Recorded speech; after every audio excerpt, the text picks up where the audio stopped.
Hi everyone. Today I'm going to read a book called Stop That Pickle by Peter Armour. It was lunchtime when Miss Elmira Deeds waddled into Mr. Adolph's deli.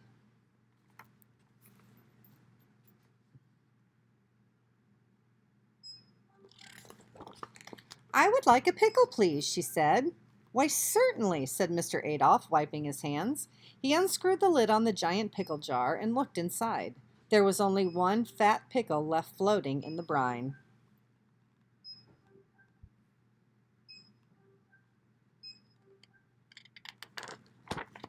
Mr. Adolph tried to spear the pickle with a long fork, but each time he did, the pickle swam to the other side of the jar.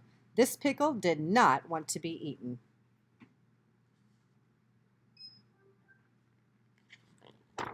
Mr. Adolph was rather embarrassed by this turn of events, and he began to dig around in a drawer for some tongs.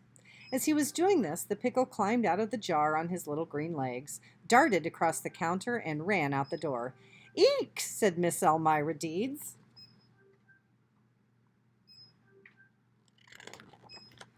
No one had ever seen a pickle move quite so fast. "Stop that pickle!" shouted Mr. Adolph, giving a chase. Down the street ran the pickle.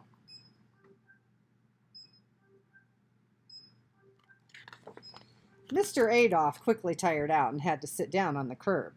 Reclining on a nearby plate, a peanut butter and jelly sandwich heard the alarm and leapt up. Everyone knows that a peanut butter and jelly sandwich is not the fastest sandwich in the world, but it does have great endurance. The sandwich chugged after the pickle. "Stop that pickle!" it shouted.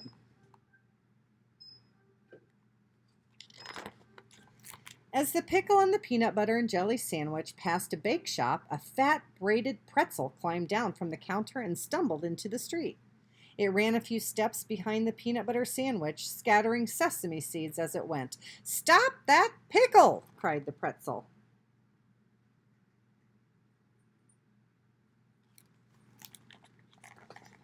Enjoying the sun on a nearby tree, a lovely green pippin apple heard the pretzel's cry and shook itself loose to join the chase. It rolled down every hill it could.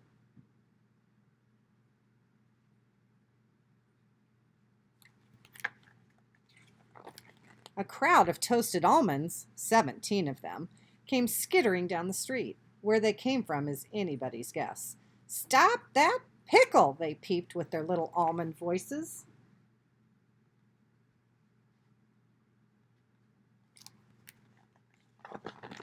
A scurrying crowd of raisins and a cake donut came right behind. The last to join the parade were a cool bottle of grape juice and an elegant vanilla ice cream cone sprinkled with chocolate. They all had just one thing to say: "Stop that pickle!"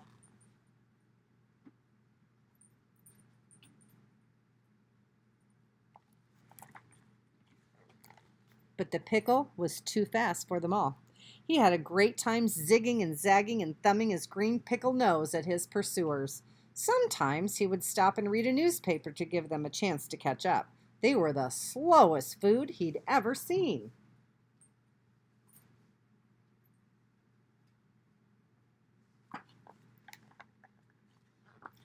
On and on went the chase.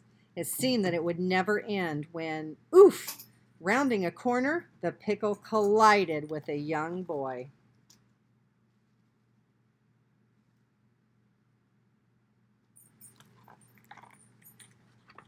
Stunned, the pickle lay there. The collision had knocked the wind out of him. Quickly, all of his pursuers gathered around. "You've caught the pickle!" they all cried to the boy. "What should I do with him?" he asked. "Why, eat him, of course," they shouted. They were all a bit beside themselves. "He's just a silly pickle."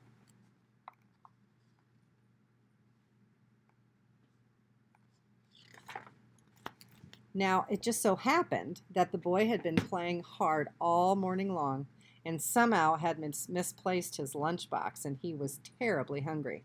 He looked at the pickle, who immediately began to cry big, briny tears.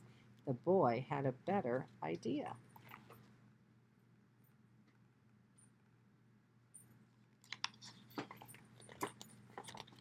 He ate the peanut butter and jelly sandwich, the fat braided pretzel, the lovely green pippin apple, the 17 toasted almonds, the handful of raisins, the cake donut, and drank the bottle of grape juice. Finally, he polished off the ice cream cone.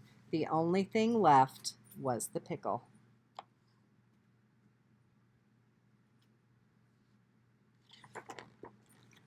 The boy looked at the pickle and shook his head. Who ever heard of eating a pickle after ice cream? Stop that pickle!